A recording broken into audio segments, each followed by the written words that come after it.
Assalamualaikum warahmatullahi wabarakatuh. Perkenalkan, nama saya Qurratun Aini dengan NIM 25200-851. Saya mahasiswa Ilmu Al-Quran dan Tafsir dari program Pasca Sarjana UIN Imam Bonjol Padang.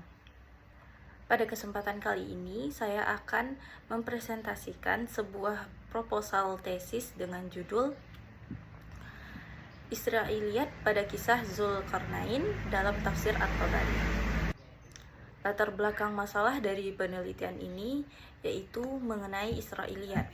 Secara sederhana, kata Israiliyat merupakan bentuk jamak dari Israiliyah, yaitu kisah atau perkataan yang berasal dari riwayat yang bersumber dari orang-orang Israel atau yang dinisbahkan kepada Israel, yaitu Nabi Yakub bin Ishak bin Ibrahim yang merupakan ayah dari 12 suku yang padanya orang-orang Yahudi dinisbahkan.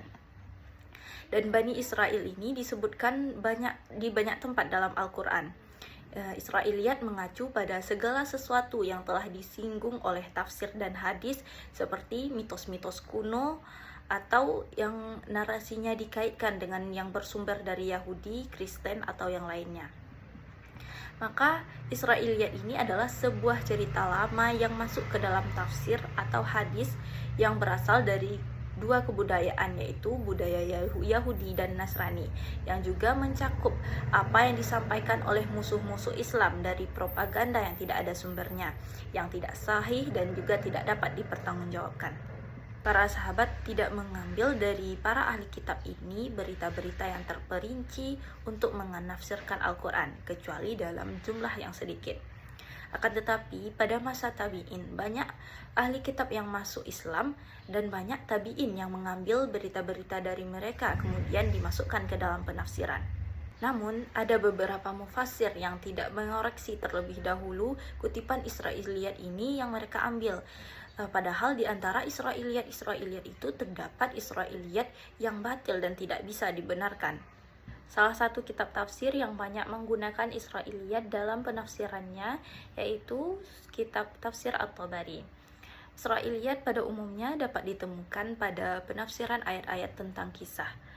Salah satu kisah yang disebutkan dalam Al-Quran yaitu kisah tentang Zulkarnain. Kisah tentang Zulkarnain ini disebutkan dalam Al-Quran pada surah Al-Kahfi ayat 83-98. Dalam menafsirkan surah Al-Kahfi ayat 94, At-Tabari mengemukakan sebuah riwayat Israiliyat yang dalam silsilah rawinya terdapat salah satu tokoh Israiliyat, yaitu Wahab bin Munabbih. Dalam riwayat tersebut disebutkan bahwa Zulkarnain adalah seorang yang berkebangsaan Romawi yang memiliki nama asli Al-Iskandar. Sedangkan julukan Zulkarnain dikarenakan pada kedua belah wajahnya ditutupi oleh tembaga. Namun At-Tabari tidak memberikan komentar atau mengkritik riwayat ini baik dari segi sanad maupun matannya, sehingga perlu penelitian lebih lanjut untuk mengetahui apakah riwayat Israiliyat ini tergolong pada Israiliyat yang makbul atau mardud, serta alasan mengapa At-Tabari memasukkan riwayat ini ke dalam penafsirannya. Rumusan masalah dari penelitian ini yaitu bagaimana Israiliyat pada kisah Zulkarnain dalam tafsir At-Tabari.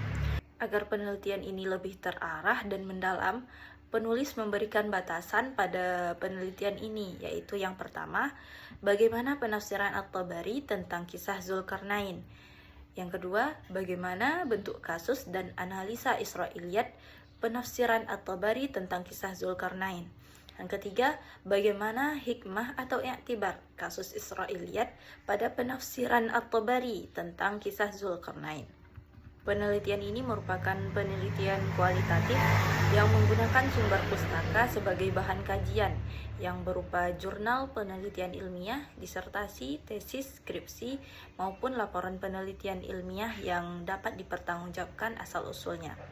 Sedangkan untuk menganalisa data yang digunakan dalam penelitian ini yaitu dengan menggunakan metode kepustakaan atau library research, yaitu dengan mengumpulkan data-data dari semua buku yang berkaitan dengan Israiliyat dalam tafsir, yang kemudian diidentifikasi secara sistematis dan analisis dengan berbagai sumber primer dan sekunder. Adapun sumber primer dan sekunder dari penelitian ini adalah sumber primernya berasal dari Al-Quran dan kitab tafsir Jami' al-Ahkam at-Tabari. Sedangkan sumber sekundernya berasal dari buku-buku, skripsi, tesis, disertasi, serta jurnal-jurnal akurat yang mendukung penelitian ini. Adapun langkah-langkah dalam melakukan penelitian ulumul Quran dengan tema Israiliyat dalam tafsir at-Tabari adalah sebagai berikut. Yang pertama, merumuskan fokus penelitian. Dalam menetapkan fokus penelitian, dapat dilakukan dengan mengidentifikasi masalah dan menetapkan tujuan dari penelitian. Identifikasi masalah pada penelitian ini yaitu Israiliyat pada penafsiran Al-Quran dengan pertanyaan kunci atau tujuan bagaimana bentuk dan fungsi riwayat Israiliyat dalam tafsir at-Tabari. Langkah kedua yaitu menetapkan studi literatur. Studi literatur di sini maksudnya yaitu eksplorasi sumber berupa sumber-sumber dari kitab primer maupun sumber-sumber dari kitab sekunder. Adapun kitab primer dalam penelitian ini yaitu kitab tafsir at-Tabari dan buku-buku ulumul Quran. Sedangkan kitab sekundernya, sumber sekundernya merujuk pada penelitian sebelumnya yang terkait dengan tema Israiliyat. Langkah ketiga yaitu dengan mengumpulkan data. Mengumpulkan data terkait dengan materi penelitian dari sumber-sumber primer maupun sumber-sumber sekunder. Dalam penelitian ini, data tersebut berupa ayat-ayat yang menceritakan tentang kisah Zulkarnain beserta tafsirannya berupa riwayat-riwayat Israiliyat dalam tafsir kitab tafsir at-Tabari. Langkah keempat yaitu dengan menganalisis data yang telah dikumpulkan sebelumnya. Dalam penelitian ini, data tersebut berupa riwayat Israiliyat tentang kisah Zulkarnain yang terdapat dalam tafsir at-Tabari dan dianalisis dari segi kesahihan sanad dan kesahihan matan.